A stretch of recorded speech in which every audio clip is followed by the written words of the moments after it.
नमस्कार दोस्तों, स्वागत है अपने YouTube channel top trending GK में। दोस्तों इस वीडियो में देखने वाले हैं रेलवे एनटीपीसी एग्जाम 26 जुलाई 2021 के सेकंड शिफ्ट में जो पूछे गए 40 जीके के सवाल है, इसमें से 37 एग्जैक्ट वो सवाल एक्स्ट्रा फैक्ट साइज जानने वाले हैं, जो आने वाले किसी भी कम्पिटेटिव एग्जाम्स के लिए बहुत ज़्यादा इंपॉर्टेंट रहेगा वीडियो। तो वीडियो के अंत तक जरूर बने रहना। इसकी PDF फाइल दोनों शिफ्ट की एक साथ आपको टेलीग्राम चैनल पर मिल जाएगी। जिन भी कैंडिडेट ने टेलीग्राम चैनल ज्वाइन नहीं किया, लिंक डिस्क्रिप्शन बॉक्स में है, क्लिक करके जरूर ज्वाइन कर लेना। इन सभी कैंडिडेट का बहुत बहुत धन्यवाद जिन्होंने रियल और ऑथेंटिक सवाल है वो टेलीग्राम पर सेंड किए हैं।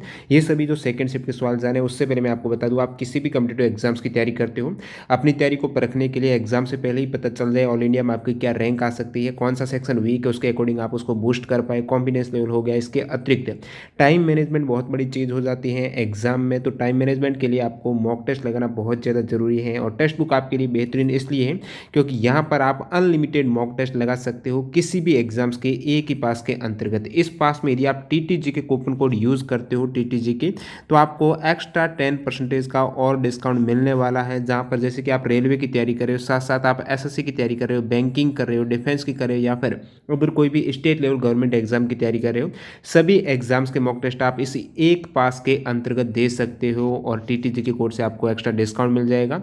जो एग्जाम में आपको पैटर्न और डैशबोर्ड देखने को मिलता है, सेम इंटरफेस से यहाँ पर आप प्रैक्टिस कर सकते हो।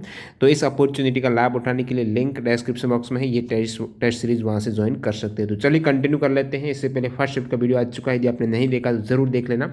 ये सेकंड शिफ्ट में पूछे गए टोटल जीके के सवाल कवर करने वाले हैं। देखिएगा पहला सवाल है कि रुद्रम देवी किस वंश से संबंधित थी। तो प्रत्येक शिफ्ट में पूछा जा रहा है, जो भी वंश हैं उनके शासक आपको जरूर याद रखना है वो कौन से डायनेस्टी से बिलोंग करते हैं। जैसे कि रुद्रम देवी की बात करूं तो ये काकतीय वंश की महिला शासक थी। कौन सा वंश है? काकतीय वंश है। रुद्रम देवी इनके यहाँ पर महिला शासक थी। काकतीय शासक हैं जो साउथ इंडियन डायनेस्टी हैं। इनके प्रमुख शासक की बात करें तो बेतराज हैं, प्रोलराज, बेतराज द्वितीय, प्रोलराज द्वितीय, रुद्रदेव हो गए, और आपको रुद्रम देवी पूछा जो रुद्रमा है, प्रताप रुद्र द्वितीय है, महादेव हैं, गणपति हैं। ये सभी जो काकतीय डायनेस्टी हैं इनके शासक हो जाएंगे। नेक्स्ट में देखिएगा, कॉकरोच किस अंग से श्वसन करता है? तो ट्रेकिया है। कॉकरोच है वो ट्रेकिया नामक ट्यूबों की एक प्रणाली के माध्यम से सांस लेते हैं। इससे पहले एनटीपीसी एग्जाम में ये सवाल आ चुका है, जो कॉकरोच है, तिलचट्टा है, या फिर जो अन्य कीट है, उसमें उत्सर्जन किसके माध्यम से होता है? तो उत्सर्जन होता है दोस्तों मालपिगियन नलिकाओं के द्वारा, और ये दोस्तों जो श्वसन करते हैं ट्रेकिया के द्वारा।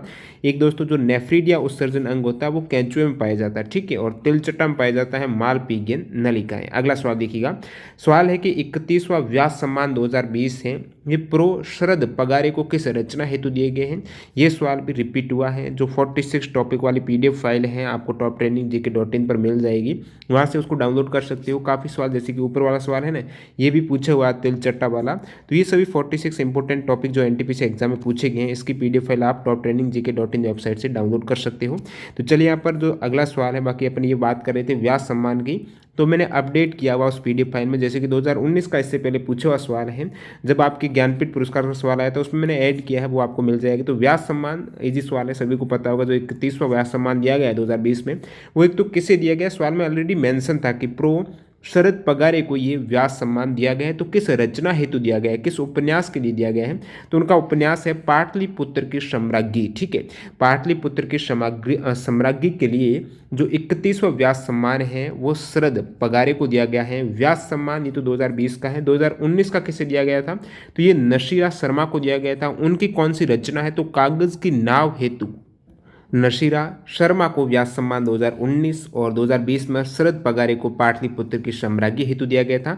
इससे पहले 2018 में लीलाधर जगुड़ी को दिया गया था, जितने लोग उतने प्रेम, जो उनकी रचना थी। ये तो व्यास सम्मान हो गया। अब ज्ञानपीठ पुरस्कार से भी एग्जाम में सवाल पूछा जाता है, तो अमिताभ घोष को दिया गया है 2018 में। 2019 में ये अक्कीतम अच्युतम नंबूत्री को बहुत बार रिपीट हुआ है, मलयालम भाषा में दिया गया है। ये 2019 में ज्ञानपीठ पुरस्कार है।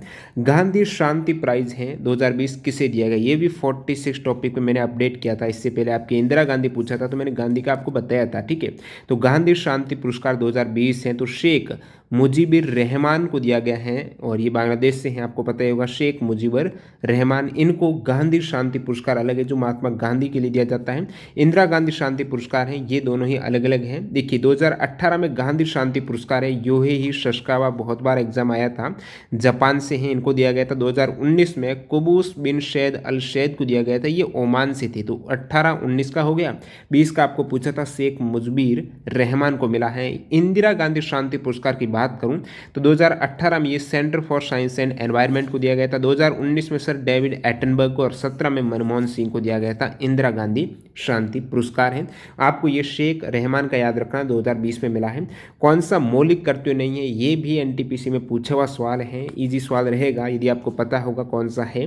तो टोटल 11 मौलिक कर्तव्य हैं। भाग 4 क में आर्टिकल 51 क में आपको देखने को मिलेंगे 11 मौलिक कर्तव्य है कौन से, एक नज़र में ज़रूर देखिएगा।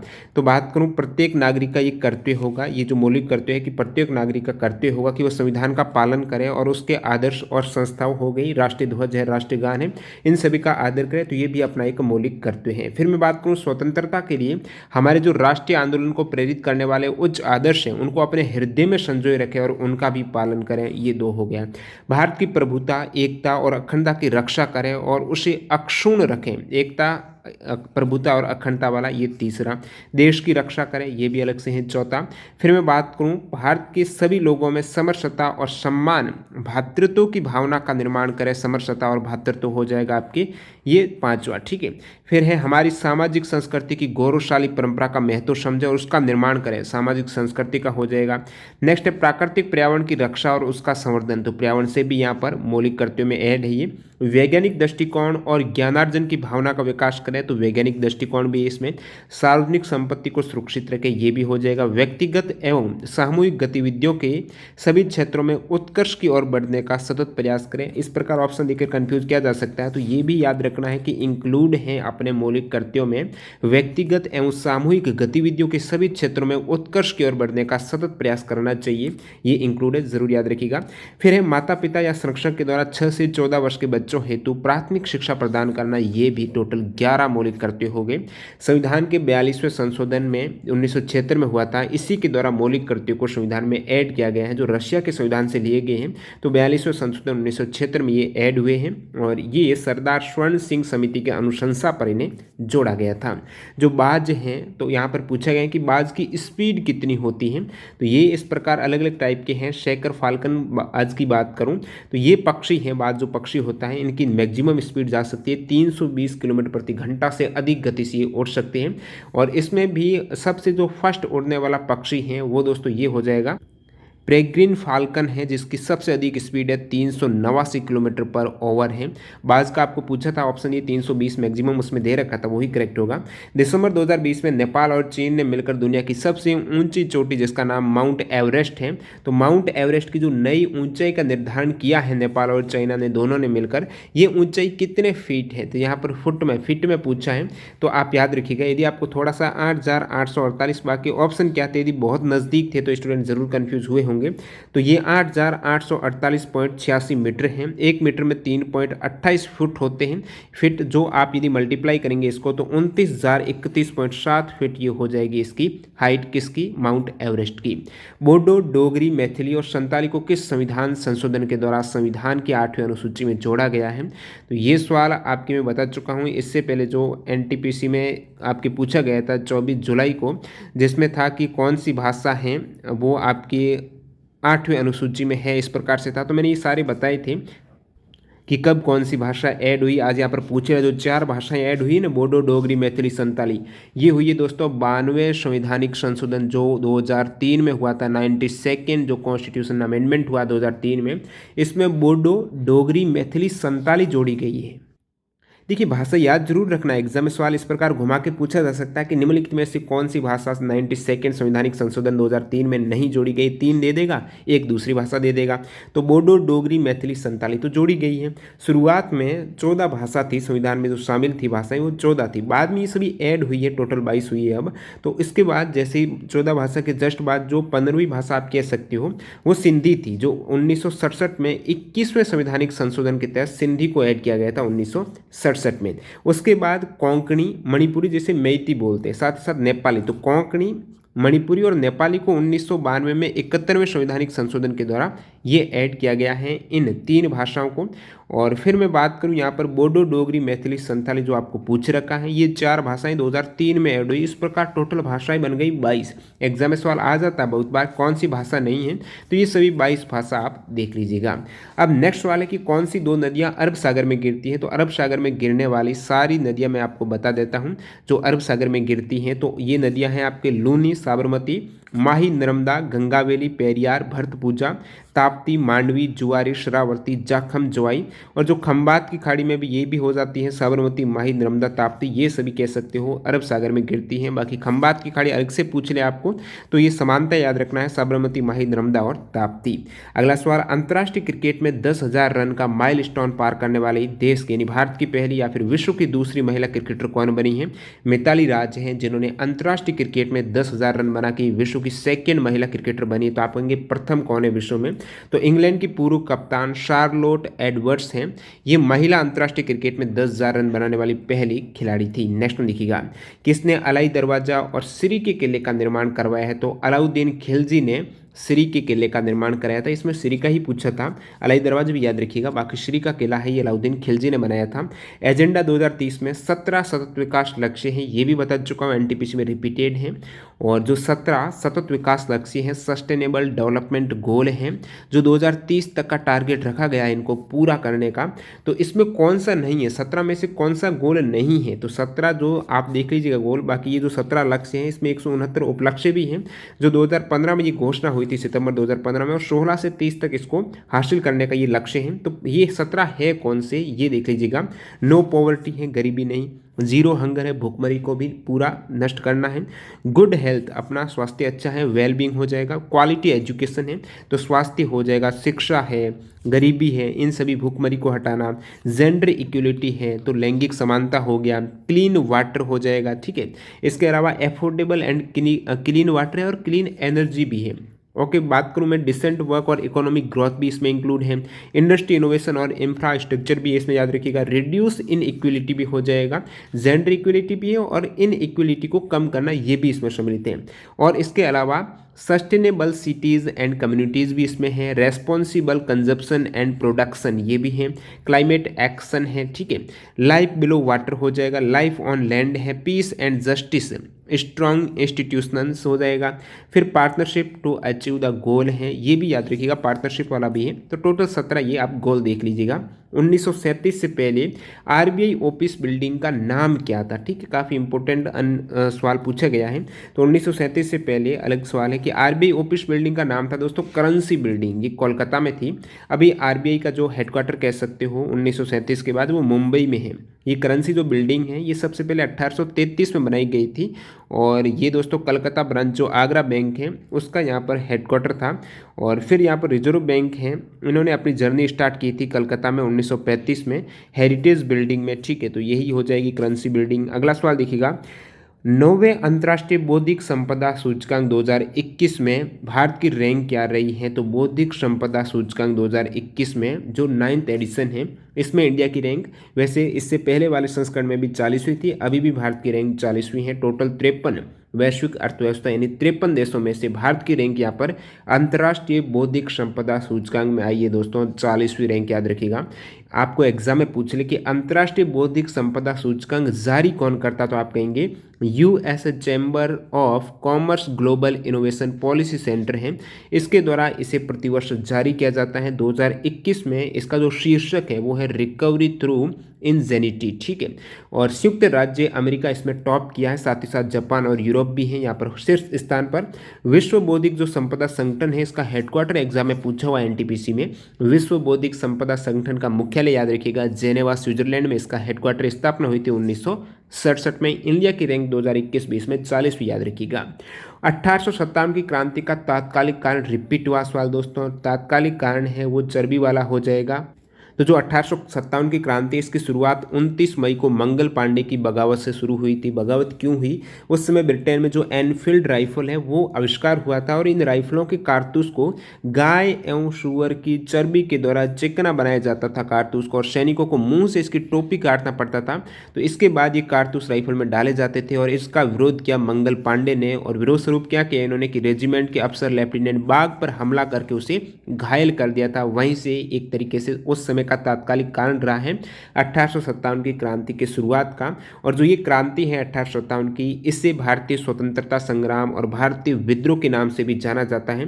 तो शुरुआत माना जाता है वैसे एक्चुअली 10 मई 1857 की संध्या को मेरठ में, और 10 मई को इसलिए क्रांति दिवस के रूप में मनाया जाता है और इसका श्रेय धन सिंह गुर्जर को जाता है। सबसे पहले मेरठ में क्रांति आरंभ की थी 10 मई को, और 1857 की क्रांति की शुरुआत जो 25 मई को मंगल पांडे की बगावत से हो चुकी थी। और अगला सवाल है, polar satellite launching vehicle C-51 mission के तहत किस देश का उपग्रह अंतरिक्ष में नहीं भेजा गया है? ये भी उस पीडीएफ में इंक्लूड सवाल है। तो किस देश के भेजा गया? मैं सारा देखिए काफ़ी इंपॉर्टेंट करंट अफेयर्स का सवाल है ये, इनसे संबंधित एग्जाम में बहुत से सवाल बन सकते हैं, 5 से 6 सवाल बन सकते हैं। तो जितने भी बन सकते हैं नेक्स्ट किसी भी एग्जाम में, तो मैं बता देता हूँ सारा आपको विस्तार से। देखिए PSLV C-51 मिशन है, एग्जाम में आ जाए। 2021 का इसरो का पहला मिशन कौन सा था? आप कहेंगे यही है, PSLV C-51 हो जाएगा। और इसमें किन देश के सैटेलाइट भेजे गए? वैसे इसमें टोटल 19 उपग्रह भेजे गए हैं, ठीक है। 19 में से 18 तो अन्य हैं, एक आपका जो एमेजोनिया उपग्रह है, एमेजोनिया फर्स्ट इसका नाम है, ये ब्राजील का। एग्जाम में सवाल आ सकता है कि एमेजोनिया प्रथम उपग्रह है किस देश का? तो आप कहेंगे ब्राजील का है। इसके अतिरिक्त इंडिया का सैटेलाइट भेजा गया है, USA का सैटेलाइट भेजा गया है। देखिएगा इसमें ऑप्शन रशिया दे रखा था एक, जो कि इनका नहीं भेजा गया, तो रशिया आपको करेक्ट करना था कि polar satellite launching vehicle C-51 mission है, इसके तहत रशिया का उपग्रह नहीं भेजा गया है। भारत, ब्राजील, USA के भेजे गए हैं। अब है कौन से उपग्रह, इनका नाम देख लीजिएगा। जैसे कि ब्राजील का तो बता दिया, अमेजोनिया फर्स्ट है। इसके अतिरिक्त जो 4 उपग्रह हैं वो इन स्पेस यानी Indian National Space Promotion and Authorisation Centre के हैं, 4 उपग्रह हैं। तो 4 में से ये जो 4 इन स्पेस के हैं, इनमें से 3 उपग्रह तो आपके यूनिटी सेट से, तीनों के नाम बता देता हूं, जो 3 अलग अलग इंस्टीट्यूट के द्वारा डिजाइन किया गया है। एक तो आपका जीट सेट, जीट का मतलब हो जाएगा, ये है दोस्तों JPR इंस्टीट्यूट ऑफ टेक्नोलॉजी, जो कि श्री पेरुमुदर में है। तो इसका नाम है जीट सेट है, ठीक है। जो 4 उपग्रह हैं जिसमें यूनिटी सेट 3 है, 3 है कौन सी यूनिटी सेट? तो एक तो जीट सेट है, उसके बाद आपके ये ग्रास सेट हो जाएगा, फिर श्री शक्ति सेट। तो ये किसके द्वारा निर्मित है? तो GH Raisoni college of engineering जो नागपुर है, इसके द्वारा ये दूसरा हो गया। इसके अलावा जो आपकी बात हो रही थी यहाँ पर इन स्पेस की, तो तीसरा हो जाएगा Shri Shakti institute of engineering and technology जो कोयम्बटोर में है, तो श्री शक्ति सेट इसका नाम रखा गया है। तो एग्जाम में आ जाए निम्नलिखित में से कौन सा इन स्पेस का सैटेलाइट नहीं है? जो यूनिटी सेट के 3 सैटेलाइट हैं, तो जीट सेट है और ग्रेस सेट हो जाएगा, श्री शक्ति सेट भी याद रखिएगा। और कौन सी इंस्टीट्यूट के हैं यह भी, क्योंकि काफ़ी घुमा के यहाँ पर अलग से डीपली सवाल पूछा जा रहा है इससे। और देखिए ये 4 उपग्रह मैंने बताया, 3 तो ये हो गया, एक कौन सा? तो एक जो उपग्रह है वो सतीश धवन सेट है, SD सेट हो जाएगा, जो कि स्पेस किड्स इंडिया के द्वारा इसका हो जाएगा सैटेलाइट, जो सतीश धवन सेट है। तो 4 उपग्रह हो गए, ये आपके हैं इन स्पेस के, ठीक है। अब उपग्रह तो मैंने कहा 18 और एक अमेजोनिया 19 थे, तो ये 4 हो गए, बाकी कितने रह गए? तो बाकी आप कहेंगे 14 रह गए। और जो बाकी 14 हैं इनमें से भी एक भारत का है इन स्पेस का अलावा एक, और ये 5वां भी इंडिया का हो जाएगा। 13 जो अन्य हैं वो USA के। पूछ ले कि USA के कितने थे? PSLV C-51 में USA के कितने थे? तो दोस्तों अमेरिका के 13, ब्राजील के 1, बाकी इंडिया के थे। और ये दोस्तों 2021 में इसरो का पहला मिशन मैंने बताया, इसे अमेजोनिया फर्स्ट मिशन या फिर PSLV C-51 के नाम से जाना जाता है। तो ये लॉन्च कब हुआ था? पहला मिशन है ये 28 फरवरी, याद रखिएगा कब? 28 फरवरी 2021 को PSLV C-51 व्हीकल के द्वारा इसे लॉन्च किया गया था, 28 फरवरी 2021 को। अंडमान और निकोबार में बहने वाली नदी कौन सी है? इससे पहले NTPC में आया था कि दादर और नगर हवेली में बहने वाली नदी, तो वो दमन गंगा थी। अंडमान निकोबार में बहती है दोस्तों कालपोंग रिवर, इसका नाम है, सबसे बड़ी नदी यही है, और कालपोंग नदी है अंडमान निकोबार की। भारत ने सड़क निर्माण परियोजना के लिए 2021 में नेपाल को कितने करोड़ नेपाली रुपए की वित्तीय सहायता प्रदान की है? तो भारत ने नेपाल की सड़क निर्माण के लिए 2021 में 800 करोड़ नेपाली रुपए की सहायता दी। ये नेपाली रुपए याद रखिएगा। बाकी कोविड-19 महामारी के कारण जो पड़ोसी पहले की नीति है, इसके तहत भारत ने 28.80 करोड़ नेपाली रुपए, तो ये लगभग 18 करोड़ भारतीय रुपए के इक्वल होते हैं। तो ये चिकित्सा उपकरण और आपूर्ति आपको पूछ ले, कोविड-19 के लिए नेपाल को कितनी की है? 28 करोड़ नेपाली रुपए, या फिर इंडिया के 18 करोड़ हैं। और ये सड़क निर्माण के लिए 2021 में, जो कि 1 अप्रैल या फिर लास्ट अंतिम मार्च में घोषणा हुई थी, 800 करोड़ नेपाली रुपए की सहायता देने की। अगला सवाल देखिएगा। मार्च 2021 में भारत के असम राज्य ने लाल चावल किस देश को निर्यात किए हैं? लाल चावल निर्यात किए हैं दोस्तों अमेरिका को। मार्च 2021 से काफ़ी करंट अफेयर्स आ रहे हैं, जैसे कि मैंने पहले भी बताया था, काफ़ी स्टूडेंट को फायदा मिला होगा जिन्होंने ये कवर किया है। बाकी मैं जल्द एक सीरीज़ लेके आ रहा हूँ जिसमें आपके जनवरी, फरवरी, मार्च प्रत्येक मंथ वाइज है करंट अफेयर्स में कवर करूँगा, टॉप शॉक इस प्रकार करके काफ़ी इंपॉर्टेंट सीरीज रहने वाली, जरूर जुड़ जाइए चैनल के साथ में। तो मार्च 2021 में भारत के असम राज्य से लाल चावल किस देश को निर्यात किए हैं? अमेरिका को किए हैं। तो ये जो लाल चावल है ये आयरन से भरपूर होता है और असम की ब्रह्मपुत्र घाटी है वहाँ पर इसको उगाया जाता है। और इस जो किस्म है लाल चावल, इससे बोला जाता है बाओ धान, क्योंकि इसमें कोई भी रासायनिक जो उर्वरक है, ये किसी भी प्रकार की केमिकल यहाँ पर उर्वरक फर्टिलाइजर का उपयोग नहीं किया जाता है। अनुच्छेद 371 के अंतर्गत कौन सा राज्य शामिल नहीं है? तो कौन से राज्य है? गुजरात और महाराष्ट्र है, आर्टिकल 371 है। इसके अलावा 71 में भी अलग अलग पार्ट हैं, जहाँ से एग्जाम में सवाल एक बार आया था। एनटीपीसी के संविधान की धारा 371 ए है, वो किस राज्य को विशेष अधिकार देती है? तो ए दे देगी एन को, नागालैंड को। ठीक है, तो ए एन है, ये 371 ए है, ये नागालैंड को विशेष अधिकार देती है। बाकी 371 की बात करूँ जो स्पेशली अलग है, महाराष्ट्र और गुजरात हैं, ये दोनों राज्यों के राज्यपाल, ये विशेष अधिकार है राज्यपाल को कि महाराष्ट्र के विदर्भ, मराठावाड़ा और गुजरात के सौराष्ट्र और कच्छ के अलग विकास बोर्ड बन सकते हैं। तो निम्नलिखित में से कौन सा भाग सम्मिलित नहीं है उत्तर में? तो विदर्भ, मराठावाड़ा, सौराष्ट्र, कच्छ ये सम्मिलित है, याद रखिएगा। बाकी 371 में ए में आपके एन नागालैंड हो गया, बी में ए हो गया असम हो गया, सी एम हो गया, यानी 371 सी मणिपुर है। ठीक है, 371 डी है, ये आंध्र प्रदेश हो जाएगा। ये सभी 371 के पार्ट जरूर याद रखिएगा। 371 ई है, ये स्थापित करता है सेंट्रल यूनिवर्सिटी आंध्र प्रदेश में, याद रखिएगा। ये एस्टेब्लिश करता है सेंट्रल यूनिवर्सिटी है जो आंध्र प्रदेश में। एफ है, तो एफ आपके फंस गए आप यहाँ पर, तो सिक्किम कर दीजिएगा। जी है, जी एम यानी मिजोरम, आर्टिकल 371 जी, ये मिजोरम हो जाएगा। तो एक तो सीएम है मणिपुर और जीएम है मिजोरम। तो ये सभी 371 के पार्ट है, कौन से को विशेष अधिकार देता है राज्य को। इसके अतिरिक्त 371 एच भी यहाँ पर जो अरुणाचल प्रदेश को हो जाएगा। 371 आई गोवा है, 371 जे कर्नाटक है, ये सभी जरूर याद रखिएगा।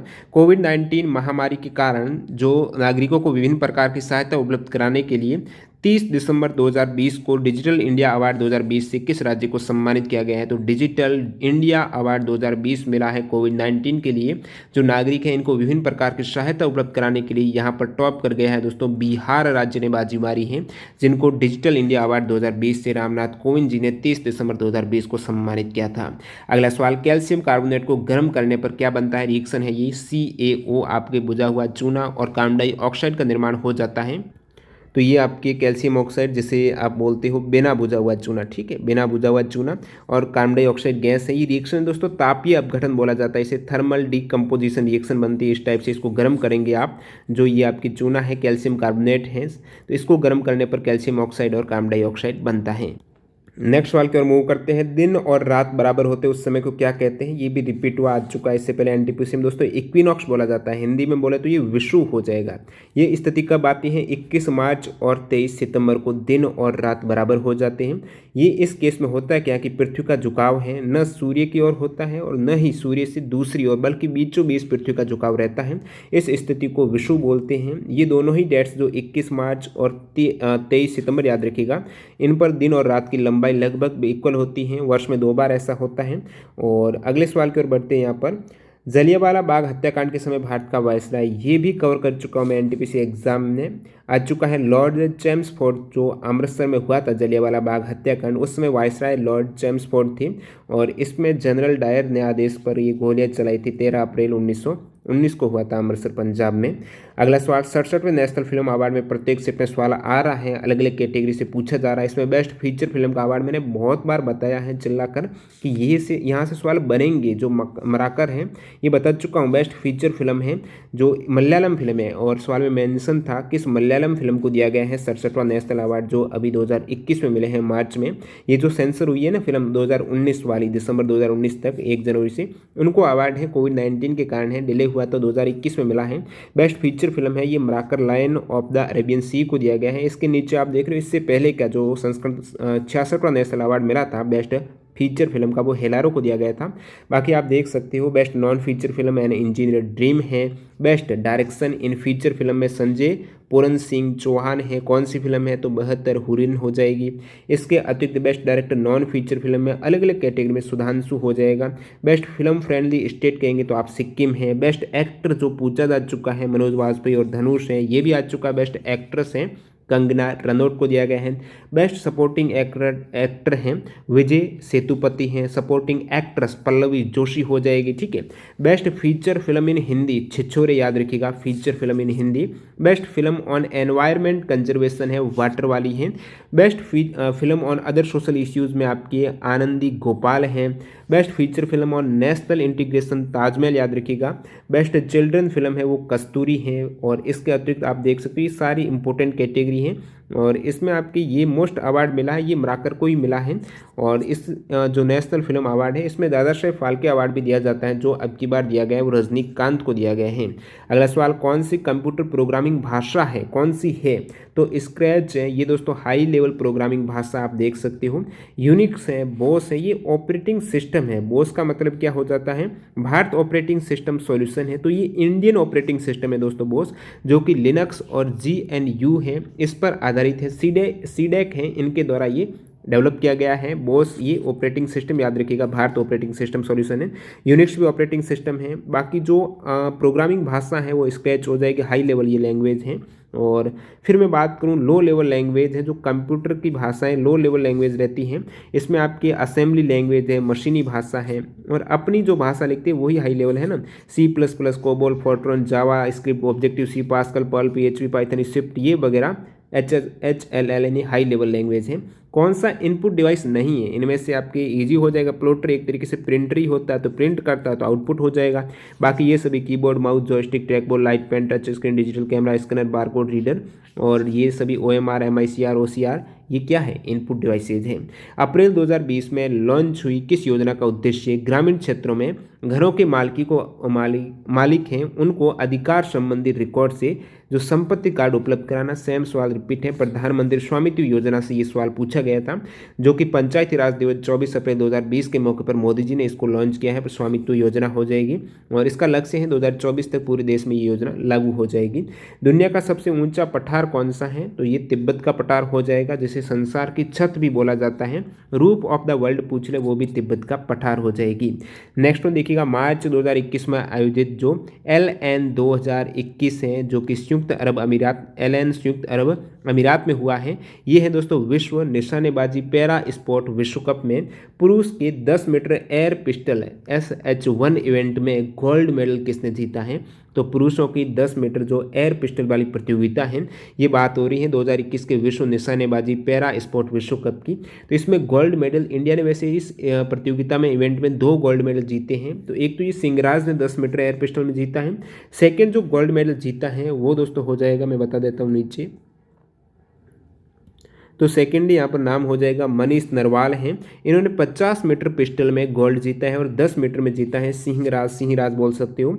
तो इंडिया ने यहाँ पर इस इवेंट में जो ये पैरा स्पोर्ट विश्व कप हुआ है संयुक्त अरब अमीरात में, कौन सा रैंक हासिल किया है, तीसरी रैंक हासिल किया है। पैरा शूटिंग वर्ल्ड कप में 7 मेडल इंडिया ने जीते हैं। 7 मेडल में से 2 गोल्ड हैं, 1 सिल्वर है, बाकी सभी आपके ब्रॉन्ज मेडल हैं। और इनमें से आप देख लीजिएगा आपके लिए इंपॉर्टेंट जो गोल्ड पूछा था सिंगराज ने 10 मीटर में और 50 मीटर पिस्टल में मनीष नरवाल ने। सिल्वर में अवनी लेखारा हैं, इन्होंने 10 मीटर एयर राइफल में सिल्वर मेडल जीता है। ये अल ऐन UAE में आयोजित हुआ है। अगला सवाल देखिएगा, चोल वंश में पढ़ाने हेतु विद्यालयों के रख रखाव के लिए दी गई भूमि क्या कहलाती है तो चोल वंश में गुरुकुल है। गुरुकुल के लिए जो दान की गई एक तरीके से दी हुई भूमि है इसे शाला भोग बोला जाता था। क्या? शाला भोग हो जाएगा। और इस सवाल के ऑप्शन में ये भी दे रखे थे कि पल्ली चंदम था, ब्रह्मादेह है, तो ब्रह्मादेह के अर्थ है ब्राह्मणों के अधिकार में लगान मुक्त भूमि है। पल्ली चंदम का अर्थ है जैन संस्थाओं को दान की गई भूमि, जो जैन संस्थाएं हैं उनको दान की गई भूमि है वो पल्ली चंदम है। और तिरुनमटुकानी है, वो मंदिरों को उपहार में दी गई भूमि है। ये सभी आप देख रहे हो शब्द है काफ़ी इंपॉर्टेंट, इनका अर्थ क्या है, जैसे शाला भोग का आज यहाँ पर पूछा गया है। स्टॉकहोम सम्मेलन किससे संबंधित है? तो ये पर्यावरण संरक्षण का है। इसका उद्देश्य अंतर्राष्ट्रीय स्तर पर मानवीय पर्यावरण के संरक्षण तथा सुधार की विश्वव्यापी समस्या का निदान करना था। ये हुआ कब था? स्टॉकहोम जो सम्मेलन है ये दोस्तों स्वीडन के स्टॉकहोम शहर में आयोजित हुआ था। और ये 5 जून 1972, याद रखिएगा 5 जून 1972 को ये शुरू हुआ और 16 जून 1972 को समाप्त हुआ था। और इस प्रकार ये पर्यावरण के संरक्षण में अंतर्राष्ट्रीय स्तर पर पहला प्रयास था जिसमें 119 देश हैं, इन्होंने माना कि एक ही पृथ्वी का सिद्धांत एक तरीके से स्वीकार किया है। एक सवाल जनजातीय मामलों के मंत्रालय से था, ये कुछ सवाल एग्जैक्ट नहीं मिले हैं तो आप कमेंट करके बता सकते हो जिन भी स्टूडेंट को पता है सेकेंड सेट में। एक था जो आपके ये सर्वे रहता है ना ASIA, इस सर्वे ने कितने स्थलों का चयन किया है, इस प्रकार से ऑप्शन ये दे रखे थे किस प्रकार के स्थल पूछा था जो आपके आर्कियोलॉजिकल सर्वे ऑफ इंडिया के द्वारा चयन किया गया है। एक ये भी खिलाड़ी का नाम स्पष्ट नहीं है कौन सी कंट्री से, इस प्रकार एक सवाल था। और फिर एक गोल्जी काय जो गोल्जी बॉडी है उससे सवाल पूछा गया था। ये इसमें क्या पूछा गया था मैं गोल्जी काय का बता देता हूँ आपको। ये कोशिकांग रहता है, कोशिका द्रव्य में केंद्र के समीप रहता है और एक थैली नुमा कोशिकांग है जो कोशिका के अंदर जो पदार्थ का संग्रह है या फिर परिवहन है इसमें किस प्रकार सहायता करता है, जैसे प्रोटीन की छंटाई कर देगा और जो भी सभी स्रावी प्रोटीन है उसको सबसे पहले गोल्जिकाय में ले जाया जाता है, फिर गोल्जिकाय इनको अपने घनत्व स्थान जैसे लाइसोसोम प्लाज्मा झिल्ली है वहाँ पर भेज देता है। तो ये गोल्जी बॉडी से एक सवाल था। एक पैकेजिंग से, फूड की पैकेजिंग से संबंधित भी सवाल पूछा गया था। तो ये कुछ 4-5 एग्जैक्ट सवाल नहीं मिले हैं, बाकी इसके अतिरिक्त जो सवाल 2-3 और रह गए हैं वो सभी आप कमेंट बॉक्स में ये स्पष्ट सवाल जरूर लिखना, मैं PDF में इसको इंक्लूड करने की कोशिश करूंगा। वीडियो पूरा देखने के लिए आपका बहुत बहुत धन्यवाद। मिलते हैं ऐसे किसी नए वीडियो के साथ। वंदे मातरम, जय हिंद।